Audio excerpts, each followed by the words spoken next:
Muling binanata ni Pangulong Rodrigo Duterte ang simbahang Katoliko.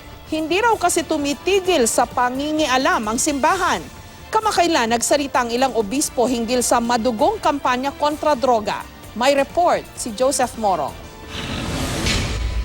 Sa oath-taking kanina ng mga bagong talagang opisyal ng Philippine National Police sa Malacanang, muling ipinagtanggol ni Pangulong Duterte ang kanyang gera kontra droga. Simbahan ang inatake niya dahil sa pagpuna nito sa mga sunod-sunod na patayan sa ilalim ng kanyang administrasyon. Una, sabi ng Pangulo, paano may extrajudicial killing? Gayon 32 ng mga pulis at 19 ng mga sundalo ang namamatay na. Pinuna rin ng Pangulo ang paglalagay ng mga litrato ng mga umani biktima ng EJK sa Quiapo Church. Balik ng Pangulo sa simbahan.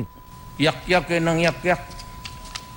May isang simbahan pa rin, pinapakita yung extrajudicial. Anong ginawa ng simbahan?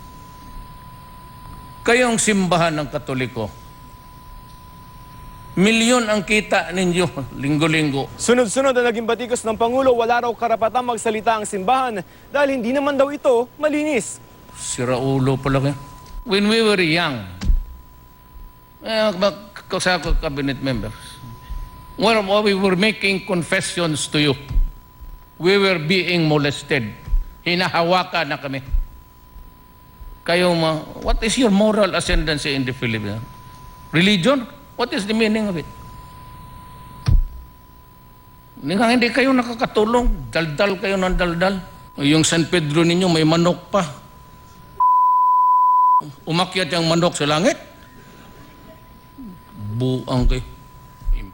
Kinukuha pa ng GMA ang pahayag ng simbahan kaugnay sa mga sinabi ng Pangulo. Pinakita ulit ng Pangulo sa mga opisyal ng PNP ang drug list. Babala niya, huwag na makisangkot pa ang mga ito sa droga. Bago ang oath-taking, pinulong ng Pangulo ang mga gobernador at humingi ng kooperasyong labanan ang droga. Sinabi ko talaga, huwag kayong pumasok dyan. Papatayan ko kayo. Wala tayong...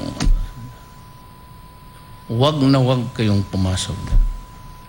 And do not give protection because I will run after you. Joseph Morong, GMA News.